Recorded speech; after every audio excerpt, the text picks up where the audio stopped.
ਵਾਹਿਗੁਰੂ ਜੀ ਕਾ ਖਾਲਸਾ ਵਾਹਿਗੁਰੂ ਜੀ ਕੀ ਫਤਿਹ। ਅਕਸਰ ਹੀ ਅਸੀਂ ਸਿੱਖ ਸੰਗਤ ਦਾ ਇੱਕ ਸਵਾਲ ਸੁਣਦੇ ਹਾਂ ਜਿਹਦੇ ਵਿੱਚ ਕਿਹਾ ਜਾਂਦਾ ਹੈ ਕਿ ਸ਼੍ਰੋਮਣੀ ਗੁਰਦੁਆਰਾ ਪ੍ਰਬੰਧਕ ਕਮੇਟੀ ਦਾ ਇੰਨਾ ਵੱਡਾ ਬਜਟ ਹੋਣ ਦੇ ਬਾਵਜੂਦ ਵੀ ਕਮੇਟੀ ਵੱਲੋਂ ਕੋਈ ਵੀ ਸਕੂਲ ਕਾਲਜ ਸਿੱਖ ਵਿਦਿਆਰਥੀਆਂ ਲਈ ਨਹੀਂ ਖੋਲ੍ਹਿਆ ਗਿਆ। ਕਈ ਵਾਰ ਤਾਂ ਸ਼ਬਦ ਸੁਣ ਕੇ ਹੈਰਾਨੀ ਵੀ ਹੁੰਦੀ ਹੈ ਕਿਉਂਕਿ ਜਿਹੜੇ ਚੰਗੀ ਤਰ੍ਹਾਂ ਕੋਹ ਕਰਦੇ ਨੇ ਉਹਨਾਂ ਨੂੰ ਪਤਾ ਹੈ ਕਿ ਅਨੇਕਾਂ ਹੀ ਵਿਦਿਅਕ ਅਦਾਰੇ ਸ਼੍ਰੋਮਣੀ ਗੁਰਦੁਆਰਾ ਪ੍ਰਬੰਧਕ ਕਮੇਟੀ ਦੇ ਪ੍ਰਬੰਧ ਹੇਠ ਚੱਲ ਰਹੇ ਨੇ। ਸ਼੍ਰੋਮਣੀ ਗੁਰਦੁਆਰਾ ਪ੍ਰਬੰਧਕ ਕਮੇਟੀ ਵੱਲੋਂ ਚੱਲ ਰਹੇ ਵਿਦਿਅਕ ਅਦਾਰਿਆਂ ਦੇ ਬਾਰੇ ਵਿਸਥਾਰ ਦੇ ਨਾਲ ਗੱਲਬਾਤ ਕਰਨ ਦੇ ਲਈ ਸਾਡੇ ਨਾਲ ਅੱਜ ਮੌਜੂਦ ਨੇ ਸਹਾਇਕ director school Shiromani Gurdwara Prabandhak committee madam Satwant Kaur ji. Ma'am Waheguru ji ਕਾ ਖਾਲਸਾ ਵਾਹਿਗੁਰੂ ਜੀ ਕਾ ਖਾਲਸਾ ਵਾਹਿਗੁਰੂ ਜੀ ਕੀ ਫਤਿਹ ਜੀ। ਫਤਿਹ। ਸ਼੍ਰੋਮਣੀ ਗੁਰਦੁਆਰਾ ਪ੍ਰਬੰਧਕ ਕਮੇਟੀ ਜਿੱਥੇ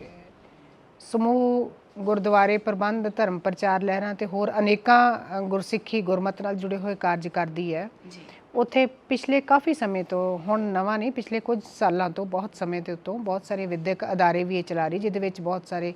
ਸਾਡੀਆਂ 2 ਯੂਨੀਵਰਸਿਟੀਜ਼ ਵੀ ਨੇ। ਯੂਨੀਵਰਸਿਟੀਆਂ ਤੋਂ ਇਲਾਵਾ ਕੁਝ ਸਾਡੇ ਉਚੇਰੀ ਵਿੱਦਿਆ ਦੇ ਕਾਲਜ ਚੱਲ ਰਹੇ ਨੇ ਜਿਹੜੇ 40 ਦੇ ਕਰੀਬ ਨੇ, ਲਗਭਗ ਸਾਰੇ ਪੰਜਾਬ ਅਤੇ ਪੰਜਾਬ ਤੋਂ ਬਾਹਰ ਵੀ ਨੇ। ਇਸ ਤੋਂ ਇਲਾਵਾ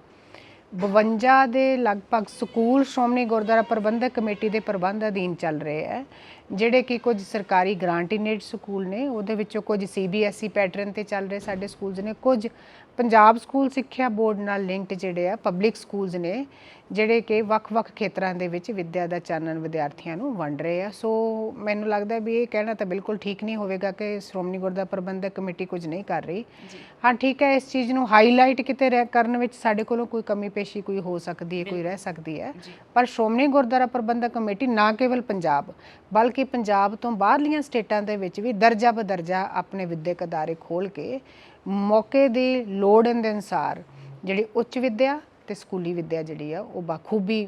ਪ੍ਰਦਾਨ ਕਰ ਰਹੀ ਹੈ। ਜੀ ਮੈਮ, ਜਿਵੇਂ ਤੁਸੀਂ ਹਾਈਲਾਈਟ ਦੀ ਗੱਲ ਕੀਤੀ ਤਾਂ ਕਈ ਵਾਰ ਇਨਸਾਨ ਬਹੁਤ ਥੋੜ੍ਹਾ ਕੰਮ ਕਰਕੇ ਉਹਨੂੰ ਸੋਸ਼ਲ ਮੀਡੀਆ ਦੇ ਰਾਹੀਂ, ਅੱਜ ਕੱਲ੍ਹ ਜਿਵੇਂ ਸੋਸ਼ਲ ਮੀਡੀਆ ਦਾ ਯੁੱਗ ਹੈ, ਬਹੁਤ ਵੱਡਾ ਕਰ ਦਿੰਦੇ ਨੇ। ਪਰ ਜਿਵੇਂ ਤੁਸੀਂ ਕਿਹਾ ਕਿ ਜੋ ਸ਼੍ਰੋਮਣੀ ਗੁਰਦੁਆਰਾ ਪ੍ਰਬੰਧਕ ਕਮੇਟੀ ਵੱਲੋਂ ਕਾਰਜ ਕੀਤੇ ਜਾ ਰਹੇ ਨੇ ਅਸਲ ਵਿੱਚ ਸੰਗਤ ਦੇ ਸਾਹਮਣੇ ਹੀ ਨਹੀਂ ਆਏ। ਜੀ ਮੈਮ, ਜੇ ਅਸੀਂ ਗੱਲ ਕਰੀਏ ਵਿੱਦਿਆ ਦੇ ਖੇਤਰ ਦੀ ਤਾਂ ਅਸਲ ਵਿੱਚ ਜੇ ਦੇਖਿਆ ਜਾਵੇ ਤਾਂ ਹੈਲਥ ਤੇ ਐਜੂਕੇਸ਼ਨ ਪ੍ਰੋਵਾਈਡ ਕਰਨਾ ਇਹ ਸਰਕਾਰਾਂ ਦਾ ਕੰਮ ਮੰਨਿਆ ਜਾਂਦਾ ਹੈ, ਇਹ ਗਵਰਨਮੈਂਟ ਸੈਕਟਰ ਆ। ਬਟ ਫਿਰ ਵੀ ਸ਼੍ਰੋਮਣੀ ਗੁਰਦੁਆਰਾ ਪ੍ਰਬੰਧਕ ਕਮੇਟੀ ਨੇ ਇੰਨੇ ਵੱਡੇ ਪੱਧਰ 'ਤੇ ਸਕੂਲ ਕਾਲਜ ਚਲਾਏ ਹੋਏ ਨੇ, ਇਹਨਾਂ ਇਨਵੈਸਟਮੈਂਟ ਕੀਤੀ ਹੋਈ ਹੈ, ਇਹਦਾ ਕੀ ਉਦੇਸ਼ ਹੈ? ਸ਼੍ਰੋਮਣੀ ਗੁਰਦੁਆਰਾ ਪ੍ਰਬੰਧਕ ਕਮੇਟੀ, ਬੇਸ਼ੱਕ ਤੁਹਾਡੀ ਗੱਲ ਸਹੀ ਹੈ ਕਿ ਇਹ ਜਿਹੜਾ ਅਧਿਕਾਰ ਖੇਤਰ ਗਵਰਨਮੈਂਟਸ ਦਾ ਹੁੰਦਾ, ਬਟ ਸ਼੍ਰੋਮਣੀ ਗੁਰਦੁਆਰਾ ਪ੍ਰਬੰਧਕ ਕਮੇਟੀ ਇੱਕ ਟੀਚੇ ਨੂੰ ਲੈ ਕੇ ਵਿਦਿਅਕ ਅਦਾਰੇ ਖੋਲ੍ਹਣੇ ਸ਼ੁਰੂ ਕੀਤੇ ਸੀ ਜਿਸ ਦਾ ਮੁੱਖ ਮਨੋਰਥ ਸੀ ਧਰਮ ਦਾ ਪ੍ਰਚਾਰ ਤੇ ਪ੍ਰਸਾਰ ਕਰਨਾ। ਇੱਕ ਅਜਿਹੀ ਪਨੀਰੀ ਤਿਆਰ ਕਰਕੇ ਸਮਾਜ ਨੂੰ ਦੇਣੀ ਜਿਹੜੇ ਕਿ ਇੱਕ ਚੰਗੇ ਸਿਟੀਜ਼ਨ ਬਣ ਸਕਣ, ਸਮਾਜ ਲਈ ਕੋਈ ਸੇਧਾਂ ਨਵੀਆਂ ਦੇ ਸਕਣ, ਕੋਈ ਸਮਾਜ ਨੂੰ ਕੋਈ ਚੰਗੇ ਜਿਹੜੇ ਵਿਅਕਤੀ ਬਣਾ ਕੇ, ਜਿਹੜੇ ਚੰਗੇ ਇੱਕ ਸਚਿਆਰ ਮਨੁੱਖ ਦੀ ਘਾਟ ਘੜ ਕੇ ਜਿਹੜੀ ਆ ਉਹ ਸਮਾਜ ਨੂੰ ਮੁਹੱਈਆ ਕਰਾਈ ਜਾ ਸਕੇ। ਇਸ ਤੋਂ ਇਲਾਵਾ ਕਿ ਜਿਹੜਾ ਵੀ ਬੱਚਾ ਸਾਡੀਆਂ ਸੰਸਥਾਵਾਂ ਦੇ ਵਿੱਚ ਪੜ੍ਹੇ, ਸਾਡੀਆਂ ਸੰਸਥਾਵਾਂ ਖੋਲ੍ਹਣ ਦਾ ਇੱਕ ਮੁੱਖ ਮਨੋਰਥ ਇਹ ਸੀ ਕਿ ਬੱਚਿਆਂ ਨੂੰ ਜਿੱਥੇ ਤਾਂ ਜਿਹੜੀ ਨਵੀਨ ਸਿੱਖਿਆ ਦੇ ਕੇ ਸਮੇਂ ਦੇ ਹਾਣੀ ਬਣਾਉਣ ਦੀ ਜਿਹੜੀ ਕੋਸ਼ਿਸ਼ ਕੀਤੀ ਜਾਂਦੀ ਹੈ,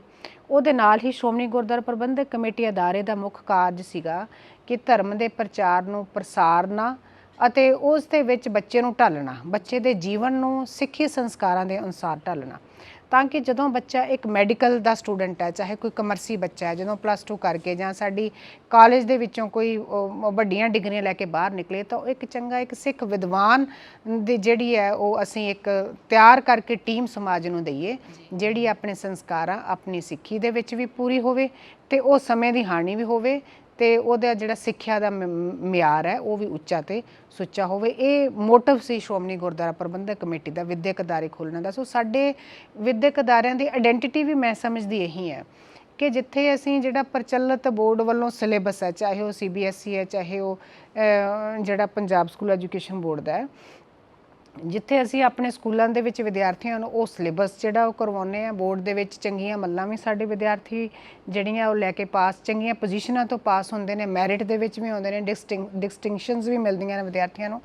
ਉੱਥੇ ਨਾਲ ਹੀ ਸਾਡੇ ਵਿਦਿਆਰਥੀ ਜਿਹੜੇ ਆ ਉਹ ਡਿਵਿਨਿਟੀ ਦਾ ਸਿਲੇਬਸ ਪੜ੍ਹ ਕੇ ਮੋਰਲ ਐਜੂਕੇਸ਼ਨਸ ਦੇ ਵਿੱਚ ਵੀ ਉਹਨਾਂ ਦੀ ਸੰਥਿਆ ਵੀ ਪੂਰੀ ਹੁੰਦੀ ਹੈ। ਵਿਦਿਆਰਥੀ ਜਦੋਂ +2 ਕਰਕੇ ਜਾਂਦਾ ਹੈ, ਉਹਨਾਂ ਦੀ ਜਿਹੜੀ ਗੱਤਕਾ ਦੀ ਟ੍ਰੇਨਿੰਗ ਵੀ ਸਕੂਲ ਕਾਲਜ ਪੱਧਰ 'ਤੇ ਤਿਆਰ ਕਰਵਾਈ ਜਾਂਦੀ ਹੈ। ਉਪਰੋਕਤ ਤੋਂ ਇਲਾਵਾ ਉਹਨਾਂ ਨੂੰ ਸਿੱਖ ਬਾਣੇ, ਸਿੱਖ ਰਵਾਇਤਾਂ, ਸਿੱਖ ਇਤਿਹਾਸ, ਗੁਰ ਇਤਿਹਾਸ ਤੇ ਹੋਰ ਅਜਿਹੇ ਕਾਰਜਾਂ ਨੂੰ ਇੱਕ ਲੈਅਬੱਧ ਤਰੀਕੇ ਦੇ ਨਾਲ ਸਿਸਟਮੈਟਿਕਲੀ, ਜਿਵੇਂ ਹੁਣ ਫੋਰ ਐਗਜ਼ਾਮਪਲ ਮੈਂ ਸ਼ੇਅਰ ਕਰੂੰਗੀ ਕਿ ਜਦੋਂ ਸੈਸ਼ਨ ਦਾ ਸ਼ੁਰੂ ਹੁੰਦਾ ਹੈ, ਸਾਡੇ ਸਕੂਲਸ ਦਾ ਸੈਸ਼ਨ ਸ਼ੁਰੂ ਹੁੰਦਾ ਹੈ,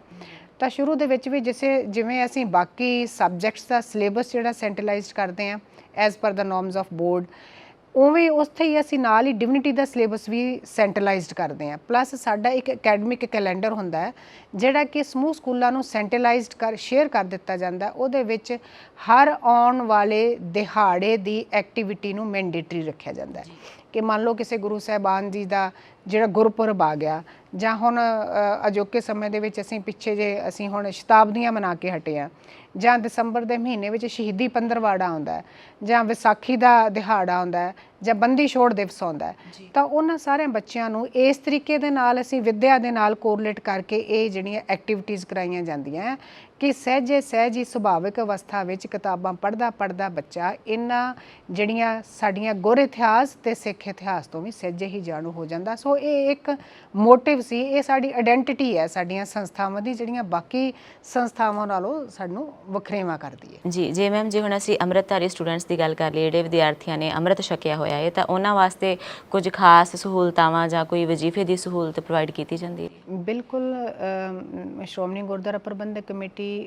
ਹਮੇਸ਼ਾ ਹੀ ਅੰਮ੍ਰਿਤਧਾਰੀ ਵਿਦਿਆਰਥੀਆਂ ਨੂੰ ਪ੍ਰਮੋਟ ਕਰਨ ਲਈ, ਉਹਨਾਂ ਦਾ ਮਨੋਬਲ, ਉਹਨਾਂ ਦਾ ਉਤਸ਼ਾਹ ਵਧਾਉਣ ਲਈ ਅਜਿਹੇ ਵਜ਼ੀਫੇ ਜਿਹੜੇ ਆ ਮਾਨਯੋਗ ਪ੍ਰਧਾਨ ਸਾਹਿਬ ਤੇ ਅੰਤਰਿੰਗ ਕਮੇਟੀ ਜਿਹੜੀ ਹੈ ਉਹ ਪੂਰਨ ਤੌਰ ਤੇ ਸਹਿਯੋਗ ਦੇ ਕੇ ਇਹੋ ਜਿਹੇ ਫੈਸਲੇ ਜਿਹੜੇ ਉਹ ਲੈਂਦੇ ਰਹਿੰਦੇ ਆ। ਇਸ ਵਾਰ ਵੀ ਉਹਨਾਂ ਦੀ ਸਮੁੱਚੀ ਟੀਮ ਵੱਲੋਂ ਸਮੂਹ ਸਕੂਲਾਂ ਤੇ ਕਾਲਜਾਂ ਦੇ ਵਿੱਚ ਵੀ ਪੜ੍ਹਦੇ ਦਰਜਾ ਬਦਰਜਾ ਵਿਦਿਆਰਥੀਆਂ ਨੂੰ ਕੈਟੇਗਰਾਈਜ਼ ਕਰਕੇ ਜਿਹੜੇ ਵਜ਼ੀਫੇ ਅੰਮ੍ਰਿਤਧਾਰੀ ਵਿਦਿਆਰਥੀਆਂ ਨੂੰ ਦਿੱਤੇ ਗਏ ਆ, ਉਹ ਵਜ਼ੀਫੇ ਨਗਦ ਜਿਹੜੇ ਉਹਨਾਂ ਨੂੰ ਔਨ ਦੀ ਸਪੌਟ, ਜਦੋਂ ਕੋਈ ਵੀ ਵਿਦਿਆਰਥੀ ਸਾਡੀ ਸੰਸਥਾ ਦੇ ਵਿੱਚ ਐਡਮਿਸ਼ਨ ਲੈਣ ਆਉਂਦਾ ਤਾਂ ਔਨ ਦੀ ਸਪੌਟ ਉਹਨਾਂ ਨੂੰ ਉਹ ਦਾਖਲੇ ਵਜ਼ੀਫੇ ਦੀ ਜਿਹੜੀ ਸਹੂਲਤ ਹੈ ਉਹ ਦਿੱਤੀ ਜਾਂਦੀ ਹੈ ਹਰੇਕ ਵਿਦਿਆਰਥੀ ਨੂੰ। ਜੀ ਮੈਮ, ਇੱਕ ਹੋਰ ਜੇ ਅਸੀਂ ਪੁਆਇੰਟ ਦੀ ਗੱਲ ਕਰੀਏ ਤਾਂ ਆਮ ਤੌਰ ਤੇ ਜਿਵੇਂ ਵੱਖਰੇ ਧਰਮਾਂ ਨੇ ਆਪਣੇ ਜਿਹੜੇ ਐਜੂਕੇਸ਼ਨ ਇੰਸਟੀਚਿਊਟਸ ਤਾਂ ਖੋਲ੍ਹੇ ਹੁੰਦੇ ਨੇ, ਪਰ ਉਹਨਾਂ ਵਿੱਚ ਦੂਜਿਆਂ ਨੂੰ ਐਡਮਿਸ਼ਨ ਲੈਣ ਦੀ ਕਈ ਵਾਰੀ ਪਰਮਿਸ਼ਨ ਨਹੀਂ ਹੁੰਦੀ। ਜਿਹੜੇ ਸ਼੍ਰੋਮਣੀ ਗੁਰਦੁਆਰਾ ਪ੍ਰਬੰਧਕ ਕਮੇਟੀ ਵੱਲੋਂ ਵਿੱਦਿਅਕ ਅਦਾਰੇ ਚਲਾਏ ਜਾਂਦੇ ਨੇ, ਕੀ ਇਹਦੇ ਵਿੱਚ ਕੇਵਲ ਸਿੱਖ ਬੱਚੇ ਹੀ ਪੜ੍ਹ ਸਕਦੇ ਨੇ ਜਾਂ ਕਿਸੇ ਵੀ ਧਰਮ ਕੌਮ ਨਾਲ ਸੰਬੰਧਿਤ ਜਿਹੜਾ ਵਿਦਿਆਰਥੀ ਉਹ ਦਾਖਲਾ ਲੈ ਸਕਦਾ? ਨਹੀਂ, ਸ਼੍ਰੋਮਣੀ ਗੁਰਦੁਆਰਾ ਪ੍ਰਬੰਧਕ ਕਮੇਟੀ ਦੇ ਜਿੰਨੇ ਵੀ ਵਿੱਦਿਅਕ ਅਦਾਰੇ ਨੇ, ਸਪੈਸ਼ਲੀ ਚਾਹੇ ਉਹ ਪੰਜਾਬ 'ਚ ਚੱਲ ਰਹੇ ਨੇ ਜਾਂ ਪੰਜਾਬ ਤੋਂ ਬਾਹਰ ਨੇ, ਉਹਨਾਂ ਦੇ ਵਿੱਚ ਕਿਸੇ ਵੀ ਕਮਿਊਨਿਟੀ ਨੂੰ ਜਾਂ ਕੌਮੀਅਤ, ਰੰਗ, ਨਸਲ ਦਾ ਜਿਹੜਾ ਵਾ ਉਹ ਭੇਦਭਾਵ ਨਹੀਂ ਕੀਤਾ ਜਾਂਦਾ। Shiromani Gurdwara Prabandhak committee is providing not only the religious education, ਇਹ ਮੋਰਲ ਐਜੂਕੇਸ਼ਨ, ਦੂਸਰੀ ਅਕੈਡਮਿਕਸ ਤਾਂ ਹੁੰਦੀ ਹੈ ਨਾਲ ਹੋਣੀ ਹੈ। ਹਾਂਜੀ, ਤਾਂ ਇਹ ਕੇਵਲ ਸਿੱਖ ਬੱਚਿਆਂ ਲਈ ਨਹੀਂ ਹਨ, ਇਹ ਅਦਾਰੇ ਤਾਂ ਉਪਦੇਸ਼ ਚੌ ਵਰਨਾ ਕੋ ਸਾਂਝਾ, ਇਹ ਸਮੁੱਚੀ ਮਾਨਵਤਾ ਲਈ ਹਨ। ਕਿਸੇ ਵੀ ਧਰਮ ਦਾ, ਕਿਸੇ ਵੀ ਨਸਲ ਦਾ ਕੋਈ ਵੀ ਵਿਦਿਆਰਥੀ ਆ ਕੇ, ਕਿਸੇ ਵੀ ਸਟੇਟ 'ਚੋਂ ਆ ਕੇ ਸਾਡੀ ਕਿਸੇ ਵੀ ਸੰਸਥਾ ਦੇ ਵਿੱਚ ਜਿਹੜਾ ਨਿਯਮਾਂ ਅਨੁਸਾਰ ਜੋ ਵੀ ਨੋਰਮਸ ਨੇ ਯੂਨੀਵਰਸਿਟੀ ਦੇ ਬੋਰਡ ਦੇ, ਉਹਦੇ ਅਨੁਸਾਰ ਦਾਖਲਾ ਲੈ ਸਕਦਾ ਹੈ। ਜੀ ਸੋ ਮੈਮ, ਜਿੱਥੋਂ ਅਸੀਂ ਗੱਲ ਦੀ ਸ਼ੁਰੂਆਤ ਕੀਤੀ ਸੀ ਬਜਟ ਦੀ, ਜੇ ਅਸੀਂ ਜਾਂਦੇ ਇੱਕ ਵਾਰ ਫਿਰ ਬਜਟ 'ਤੇ ਹੀ ਆ ਜਾਈਏ ਤਾਂ ਕਿੰਨਾ ਕੁ ਬਜਟ ਜਿਹੜਾ ਵਾ ਸ਼੍ਰੋਮਣੀ ਗੁਰਦੁਆਰਾ ਪ੍ਰਬੰਧਕ ਕਮੇਟੀ ਵੱਲੋਂ ਐਜੂਕੇਸ਼ਨ ਸੈਕਟਰ ਦੇ ਲਈ ਰੱਖਿਆ ਜਾਂਦਾ ਹੈ, ਜਾਂ ਕੀ ਇਹਦੇ ਵਿੱਚ ਘਾਟਾ ਵਾਧਾ ਹੈ? ਸ਼੍ਰੋਮਣੀ ਗੁਰਦੁਆਰਾ ਪ੍ਰਬੰਧਕ ਕਮੇਟੀ ਦੇ ਕੇਵਲ ਵਿੱਦਿਅਕ ਅਦਾਰਿਆਂ ਦੀ ਗੱਲ ਕਰਾਂਗੇ ਆਪਾਂ। ਜੇਕਰ ਵਿੱਦਿਅਕ ਅਦਾਰਿਆਂ ਦੀ ਗੱਲ ਕਰੀਏ ਤਾਂ ਮੇਰਾ ਖਿਆਲ 235 ਕਰੋੜ ਓਵਰਆਲ ਬਜਟ ਜਿਹੜਾ ਸਮੂਹ ਸੰਸਥਾਵਾਂ ਦਾ ਬਣਦਾ ਹੈ, ਜਿਹਦੇ ਵਿੱਚੋਂ 40 ਤੋਂ 50 ਕਰੋੜ ਰੁਪਏ ਸਾਲਾਨਾ ਕੋਈ ਘਾਟਾ ਵਿੱਦਿਅਕ ਅਦਾਰਿਆਂ ਦਾ ਹੈ, ਕਿਉਂਕਿ ਅਸੀਂ ਬੜੀਆਂ ਨੈਗੋਸ਼ੀਏਬਲ ਜੀਆਂ ਫੀਸਾਂ ਵਿਦਿਆਰਥੀਆਂ ਤੋਂ ਲੈਂਦੇ ਹਾਂ। ਧਾਰਮਿਕ ਸੰਸਥਾ ਹੋਣ ਦਾ ਕਰਕੇ ਲੋਕਾਂ ਨੂੰ ਸਾਡੇ ਤੋਂ ਆਸਾਂ ਤੇ ਉਮੀਦਾਂ ਵੀ ਵਧੇਰੇ ਹਨ,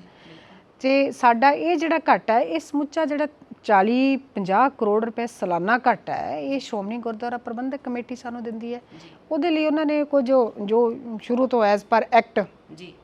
ਜੋ ਚੱਲਿਆ ਹੁੰਦਾ 5% ਵਿੱਦਿਆ ਫੰਡ ਨੂੰ ਹਰੇਕ ਗੁਰਦੁਆਰਾ ਸਾਹਿਬਾਨ ਦੀ ਗੋਲਕ ਦੇ ਵਿੱਚੋਂ 5% ਵਿੱਦਿਆ ਫੰਡਾਂ ਦੇ ਵਿੱਚ ਆਉਂਦਾ ਹੈ ਬਜਟ ਦੇ ਅਕੋਰਡਿੰਗ, ਬਜਟ ਦੀ ਜਿਹੜੀ ਮੱਧ ਦੇ ਅਕੋਰਡਿੰਗ। ਉਹ ਜਿਹੜਾ 5% ਵਿੱਦਿਆ ਫੰਡਾਂ ਦਾ ਉਹੀ ਸਾਡਾ ਕਲੈਕਸ਼ਨ ਕਰਕੇ ਸੈਂਟਰਲ ਪੂਲ ਦੇ ਵਿੱਚੋਂ ਸ਼੍ਰੋਮਣੀ ਗੁਰਦੁਆਰਾ ਪ੍ਰਬੰਧਕ ਕਮੇਟੀ, ਮਾਨਯੋਗ ਪ੍ਰਧਾਨ ਸਾਹਿਬ, ਸਰਦਾਰ ਸਕੱਤਰ ਸਾਹਿਬ ਸਾਰੇ ਜਿਹੜੇ ਹੈ ਉਹ ਸਾਡੇ ਵਿੱਦਿਆ ਫੰਡਾਂ ਦੇ ਵਿੱਚੋਂ ਸਾਡਾ ਇਹ ਘਾਟਾ ਸਮੂਹ ਸੰਸਥਾਵਾਂ ਦਾ, ਚਾਹੇ ਉਹ ਤਨਖਾਹਾਂ ਦੇ ਰੂਪ 'ਚ ਹੋਵੇ ਜਾਂ ਉਹ ਕਿਸੇ ਵੀ ਤਰੀਕੇ ਦਾ ਹੋਵੇ, ਉਹ ਪੂਰਾ ਕਰਦੀ ਹੈ। ਔਰ ਇਸ ਤੋਂ ਇਲਾਵਾ ਜਿੰਨੀਆਂ ਵੀ ਸਾਡੀਆਂ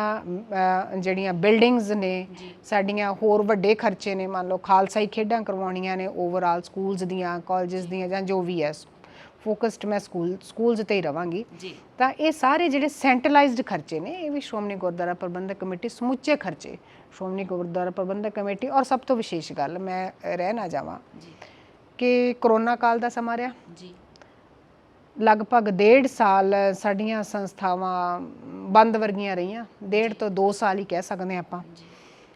ਤਾਂ ਉਹ ਕਰੋਨਾ ਕਾਲ ਇੱਕ ਅਜਿਹਾ ਜਿਹਾ ਸੰਕਟਕਾਲੀਨ ਕਾਲ ਸੀ ਜਿਹਨੇ ਸਭ ਤੋਂ ਵੱਡੀ ਮਾਰ ਜਿਹੜੀ ਆ ਉਹ ਐਜੂਕੇਸ਼ਨ ਇੰਸਟੀਟਿਊਸ਼ਨਸ ਤੇ ਪਈ ਕਰੋਨਾ ਦੀ। ਤਾਂ ਤੁਸੀਂ ਰਿਪੀਟਡ ਚੇਂਜ ਕੋਈ ਵੀ ਹੋਣ ਚਾਹੇ, ਬਹੁਤ ਵੱਡੀਆਂ ਵੱਡੀਆਂ ਮੈਨੇਜਮੈਂਟਸ ਦਾ ਤੁਸੀਂ ਅੰਕੜੇ ਕਢਵਾ ਲਓ, ਡਿਟੇਲਸ ਕਢਵਾ ਲਓ, ਉਹਨਾਂ ਨੇ ਆਪਣੇ ਇੰਪਲੋਈਜ਼ ਨੂੰ ਸਭ ਤੋਂ ਪਹਿਲਾਂ ਜਦੋਂ ਉਹਨਾਂ ਦੀ ਆਮਦਨ ਬੰਦ, ਫੀਸਾਂ ਆਉਣੀਆਂ ਬੰਦ ਹੋ ਗਈਆਂ, ਉਹਨਾਂ ਨੇ ਆਪਣੀਆਂ ਜਿਹੜੇ ਐਡਹੌਕ ਸਟਾਫ, ਕੰਟਰੈਕਟ ਸਟਾਫ, ਦੂਜਾ ਤੀਜਾ ਈਵਨ ਕਿ ਮਤਲਬ ਕਈ ਇੰਸਟੀਟਿਊਸ਼ਨਸ ਨੇ ਤਾਂ ਆਪਣਾ 60% ਸਟਾਫ ਜਿਹੜਾ ਸੀ ਉਹ ਰਿਲੀਵ ਕਰ ਦਿੱਤਾ। ਨੰਬਰ 2 ਦੇ ਉੱਤੇ ਉਹਨਾਂ ਦੀਆਂ ਸੈਲਰੀਜ਼ ਜਿਹੜੀਆਂ ਡਿਡਕਟ ਕਰ ਲਈਆਂ। ਇੱਕ ਉਹਨਾਂ ਨੇ ਫੈਸਲਾ ਕਰ ਦਿੱਤਾ ਕਿ ਇੰਨੇ % ਸੈਲਰੀਜ਼ 30, 40, 50 ਜਿਹੜੀਆਂ ਤੁਹਾਡੀਆਂ ਕਰੋਨਾ ਪੀਰੀਅਡ ਦੇ ਵਿੱਚ ਨੋ ਵਰਕ ਨੋ ਵੇਜਸ ਵਾਲਾ ਉਹਨਾਂ ਨੇ ਕਿਹਾ। ਬਟ ਸ਼੍ਰੋਮਣੀ ਗੁਰਦੁਆਰਾ ਪ੍ਰਬੰਧਕ ਕਮੇਟੀ ਵਾਹਦ ਇੱਕ ਇਸ ਤਰ੍ਹਾਂ ਦੀ ਸੰਸਥਾ ਹੈ ਜਿਸ ਨੇ ਕਰੋਨਾ ਕਾਲ ਦੇ ਵਿੱਚ ਵੀ ਆਪਣੇ ਕਿਸੇ ਵੀ ਵਿਦਿਅਕ ਅਦਾਰੇ ਦੇ ਕਿਸੇ ਕਰਮਚਾਰੀ ਦੀ ਇੱਕ ਪੈਨੀ ਵੀ ਡਿਡਕਟ ਨਹੀਂ ਕੀਤੀ। ਤੁਸੀਂ ਹੁਣ ਦੇਖੋ ਕਿ 1.5 ਸਾਲ ਇੰਸਟੀਟਿਊਸ਼ਨ ਬੰਦ ਰਹੇ ਹੋਣ, ਇੰਸਟੀਟਿਊਸ਼ਨ ਬੰਦ ਰਹਿਣ ਦੇ ਦਰਮਿਆਨ ਕਰੋਨਾ ਦੇ ਵਿੱਚ ਕਿੰਨੀਆਂ ਸਟੇਟਮੈਂਟਸ ਆਈਆਂ, ਕੋਰਟ ਵੱਲੋਂ ਵੀ ਆਈਆਂ, ਗਵਰਨਮੈਂਟਸ ਵੱਲੋਂ ਵੀ ਆਈਆਂ ਕਿ ਕੋਈ ਫੀਸ ਨਹੀਂ, ਕਲਾਸਾਂ ਨਹੀਂ ਤਾਂ ਫੀਸ ਨਹੀਂ, ਟੀਚਿੰਗ ਨਹੀਂ ਤਾਂ ਫੀਸ ਨਹੀਂ ਦੇਣੀ, ਦਾਖਲੇ ਫੀਸ ਨਹੀਂ ਦੇਣੀ, ਟਿਊਸ਼ਨ ਫੀਸ ਨਹੀਂ ਦੇਣੀ। ਇੰਨਾ ਕਰੋੜਾਂ ਦਾ ਘਾਟਾ ਜਿਹੜਾ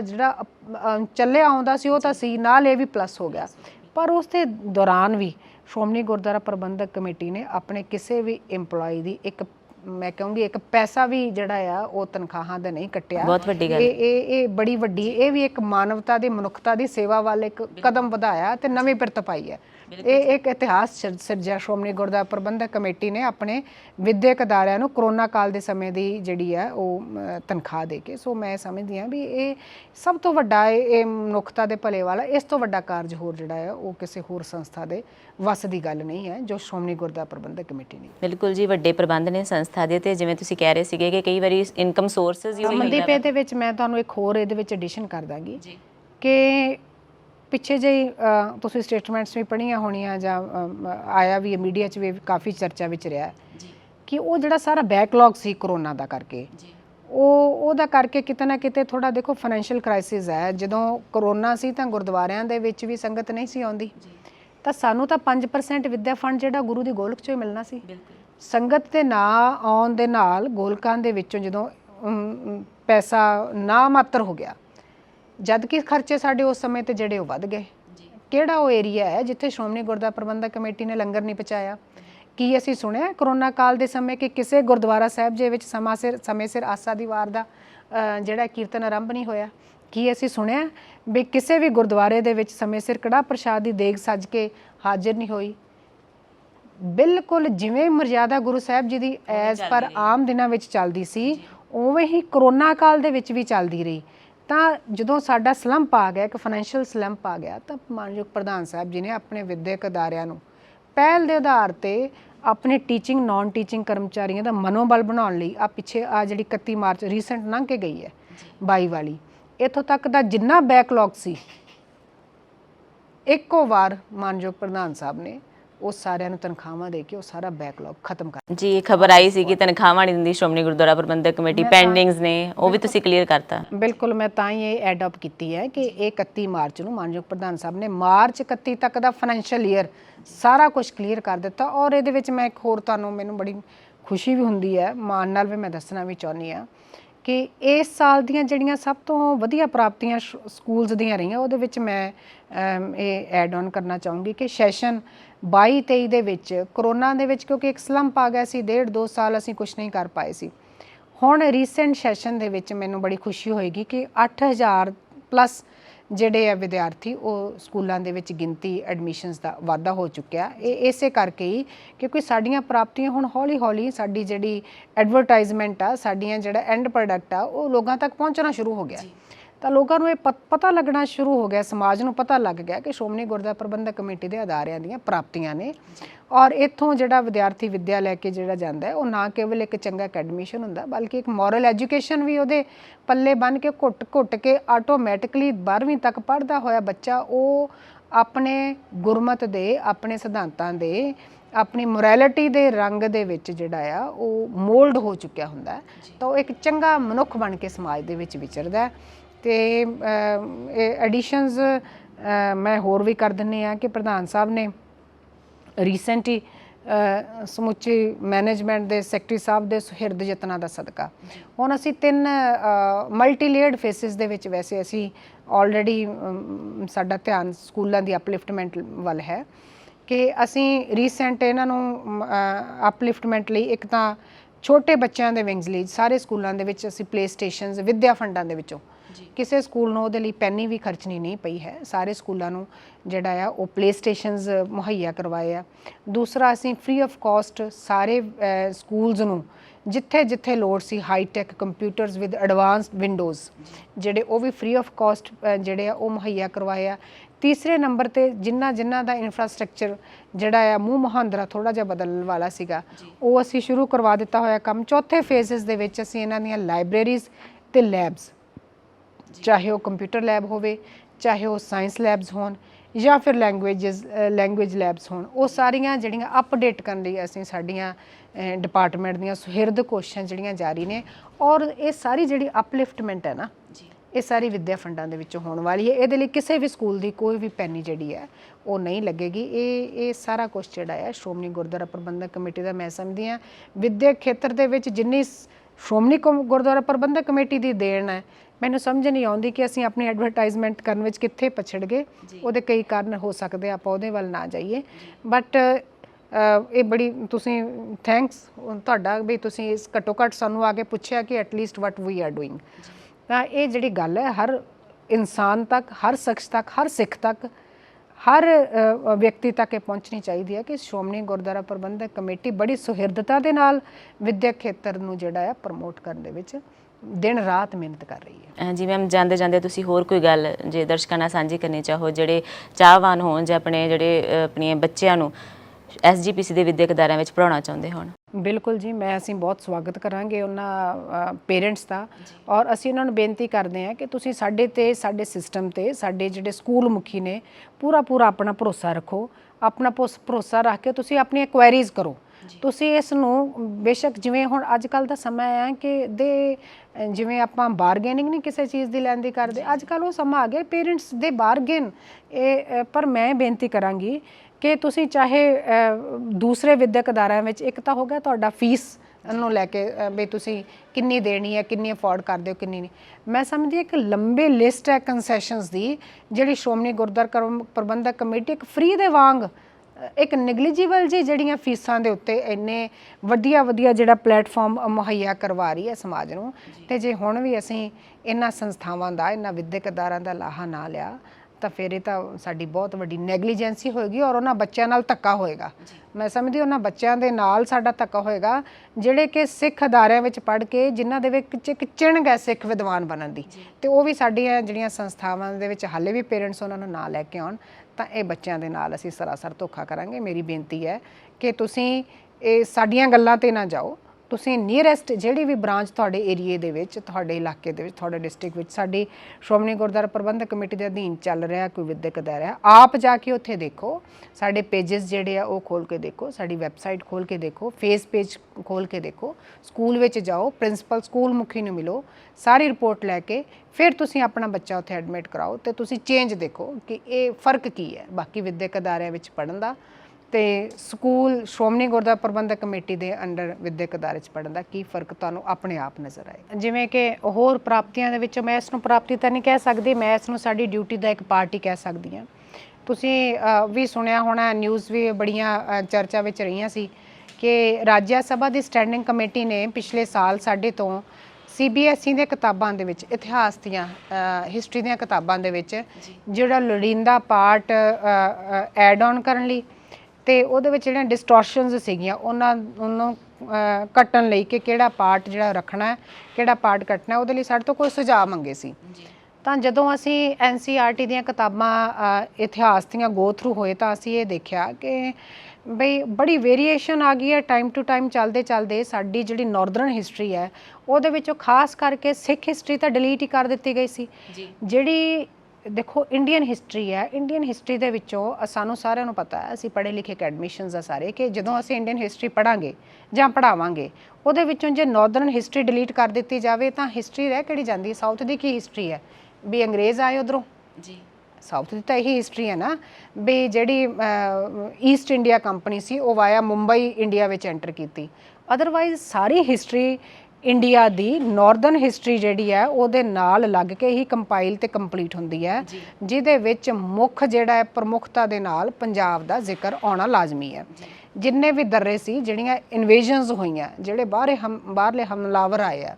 ਉਹ ਸਾਰੇ ਜਿਹੜੇ ਅਫਗਾਨਿਸਤਾਨ ਪੰਜਾਬ ਦੇ ਪੁਰਾਤਨ ਪੰਜਾਬ ਦੇ ਜਿਹੜੇ ਦਰਰੇ ਸੀ ਉਹਨਾਂ ਥਾਣੀ ਸਾਰਿਆਂ ਨੇ ਹਮਲੇ ਕੀਤੇ, ਚਾਹੇ ਉਹ ਅਬਦਾਲੀ ਸੀ, ਚਾਹੇ ਹੋਰ ਦੂਸਰੇ ਮੁਗਲਸ ਆਏ, ਜਿੰਨੇ ਵੀ ਆਏ, ਅਫਗਾਨ ਆਏ, ਇਹਨਾਂ ਨੇ ਸਾਰੇ ਵਾਇਆ ਪੰਜਾਬ ਸਾਰੀਆਂ ਜਿਹੜੀਆਂ ਹਿਸਟਰੀ ਕ੍ਰੀਏਟ ਹੋਈ। ਤਾਂ ਜਦੋਂ ਅਸੀਂ ਦੇਖਿਆ ਕਿ NCERT ਨੇ ਤਾਂ ਸਾਡਾ ਉਹ ਪੋਰਸ਼ਨ ਡਿਲੀਟ ਕਰਕੇ ਬਹੁਤ ਥੋੜਾ ਰਹਿ ਦਿੱਤਾ।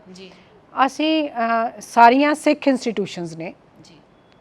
ਕਲੈਕਟਿਵ ਐਫਰਟਸ ਦੇ ਨਾਲ ਬੁਲੇਟ ਪੁਆਇੰਟਸ ਤਿਆਰ ਕਰਕੇ ਐਰਾ ਵਾਈਜ਼ ਕਿਸ ਸਾਲ ਦੇ ਵਿੱਚ, ਕਿਸ ਟੈਨਿਓਰ ਦੇ ਵਿੱਚ, ਕਿਸ ਸਮੇਂ ਦੇ ਵਿੱਚ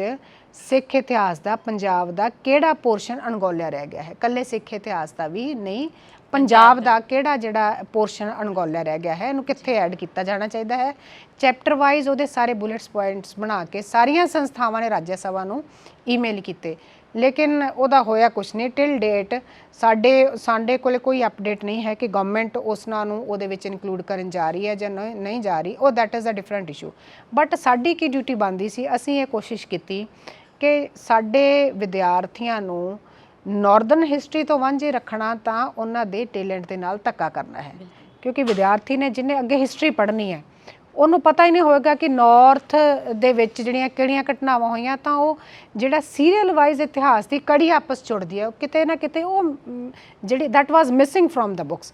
ਤਾਂ ਸਾਡੇ ਬਹੁਤ ਅੱਛੀ ਟੀਮ, ਸਾਡੇ ਕੋਲ ਟੀਚਰਸ ਦੀ ਬੜੇ ਲਰਨਡ ਅਕੈਡਮਿਸ਼ੀਅਨਸ ਆ ਸਾਡੀ ਟੀਮ ਦੇ ਵਿੱਚ, ਤਾਂ ਉਹਨਾਂ ਸਾਰੇ ਟੀਚਰਸ ਤੇ ਪ੍ਰਿੰਸੀਪਲਸ ਦੇ ਸਹਿਯੋਗ ਦੇ ਨਾਲ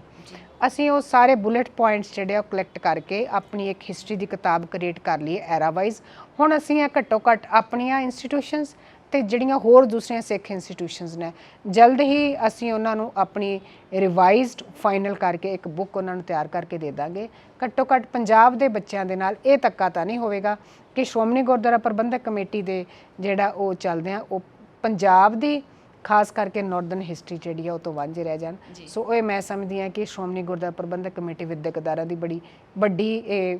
ਅੱਛੀ ਪ੍ਰਾਪਤੀ ਹੋਵੇਗੀ ਜੇ ਇਹ ਇੰਪਲੀਮੈਂਟ ਹੋ ਜਾਂਦੀ ਹੈ। ਜੀ ਬਹੁਤ ਧੰਨਵਾਦ ਮੈਡਮ, ਤੁਸੀਂ ਬਹੁਤ ਵਿਸਥਾਰ ਦੇ ਨਾਲ ਜਾਣਕਾਰੀ ਦਿੱਤੀ ਹੈ। ਤੇ ਆਮ ਤੌਰ ਤੇ ਜੋ ਇਹ ਸ਼ਿਕਾਇਤਾਂ ਆਉਂਦੀਆਂ ਰਹਿੰਦੀਆਂ ਨੇ, ਕਿਉਂਕਿ ਪੜ੍ਹਾਈ ਦੇ ਲਈ ਕਈ ਵਾਰ ਅਸੀਂ ਸਮਝੌਤੇ ਵੀ ਕਰਨ ਲੱਗ ਜਾਂਦੇ ਹਾਂ, ਜਿਵੇਂ ਹੋਰਾਂ ਸਕੂਲਾਂ ਦੇ ਵਿੱਚੋਂ ਕਈ ਵਾਰ ਸ਼ਿਕਾਇਤ ਆ ਜਾਂਦੀ ਹੈ ਕਿ ਕਾਰਾਂ ਤੇ ਪਾਬੰਦੀ ਲਾ ਦਿੱਤੀ ਗਈ ਤਾਂ ਬੱਚਿਆਂ 'ਚ ਨਿਰਾਸ਼ਤਾ ਪੈਦਾ ਹੁੰਦੀ ਹੈ। ਤਾਂ ਕਿਉਂ ਨਾ ਅਸੀਂ ਆਪਣੀ ਸੰਸਥਾ ਜਿਹੜੀ ਸਿੱਖ ਸੰਸਥਾ ਹੈ ਉਸ ਵੱਲੋਂ ਜਿਹੜੇ ਐਜੂਕੇਸ਼ਨ ਪ੍ਰੋਵਾਈਡ ਕੀਤੀ ਜਾਂਦੀ ਉਹਦਾ ਹੀ ਅਸੀਂ ਲਾਹਾ। ਮਨਦੀਪ ਇੱਕ ਗੱਲ ਮੈਂ ਹੋਰ ਐਡ ਕਰ ਦੇਵਾਂ, ਗੱਲਾਂ ਤਾਂ ਬਹੁਤ ਸਾਰੀਆਂ ਨੇ, ਇਸ ਨੂੰ ਇੱਕ ਲੰਬਾ ਸਮਾਂ ਚਾਹੀਦਾ ਹੈ। ਔਰ ਮੈਂ ਬੇਨਤੀ ਕਰੂੰਗੀ ਕਿ ਸਮੇਂ-ਸਮੇਂ ਸਿਰ ਇਹ ਜਿਹੀ ਜਿਹੜੀ ਇੰਟਰਵਿਊ ਹੈ ਨਾ ਵਿਦਿਅਕ ਅਦਾਰਿਆਂ ਨੂੰ ਲੈ ਕੇ ਇਹ ਹੁੰਦੀ ਰਹਿਣੀ ਚਾਹੀਦੀ ਹੈ। ਤੁਸੀਂ ਕਕਾਰਾਂ ਦੇ ਰੋਕ ਲਾਉਣ ਦੀ ਗੱਲ ਕੀਤੀ, ਬਿਲਕੁਲ ਠੀਕ ਹੈ, ਅਸੀਂ ਪੜ੍ਹਦੇ ਰਹਿੰਦੇ ਇਹੋ ਜਿਹੀਆਂ ਖਬਰਾਂ। ਸ਼ਾਇਦ ਮੈਂ ਤੁਹਾਨੂੰ ਦੱਸਦੇ ਹਾਂ ਕਿ ਇਸ ਵਾਰ ਅਸੀਂ ਇਹ ਤਹਈਆ ਕੀਤਾ ਹੈ ਕਿਉਂਕਿ ਗੁਰਮਤ ਕੈਂਪ ਜਦੋਂ ਲਗਾਇਆ, ਗੁਰਮਤ ਕੈਂਪ ਲਗਾਉਣ ਤੋਂ ਬਾਅਦ ਸਾਡਾ ਮੋਟਿਵ ਇਹ ਹੁੰਦਾ ਹੈ ਕਿ ਇਹਦਾ ਐਨਾਲਿਸਿਸ ਕਰੀਏ ਵੀ ਇਹਦੇ ਵਿੱਚੋਂ ਅਸੀਂ ਕੀ ਖੱਟਿਆ, ਕੀ ਕਮਾਇਆ। ਤਾਂ ਬਹੁਤ ਸਾਰੇ ਵਿਦਿਆਰਥੀਆਂ ਨੇ ਆਪ ਮੁਹਾਰੇ ਜਿਹੜੇ ਹੈ ਗੁਰਮਤ ਕੈਂਪ ਤੋਂ ਬਾਅਦ 'ਚ ਪ੍ਰਣ ਕੀਤੇ। ਉਹਦੇ ਪ੍ਰਣ ਦੇ ਵਿੱਚ ਬਹੁਤ ਸਾਰੇ ਬੱਚੇ ਸਾਡੇ ਕੋਲ ਅੰਕੜੇ ਨੇ ਬਾਈ ਨੇਮ, ਸਕੂਲ ਟੂ ਸਕੂਲ ਕੰਸੋਲੀਡੇਟ ਕੀਤੇ ਹੋਏ। ਬਹੁਤ ਸਾਰੇ ਵਿਦਿਆਰਥੀਆਂ ਨੇ ਜਿਨ੍ਹਾਂ ਨੇ ਪ੍ਰਣ ਕੀਤਾ ਕਿ ਅਸੀਂ ਅੱਜ ਤੋਂ ਕੇਸ ਕਤਲ ਨਹੀਂ ਕਰਾਂਗੇ।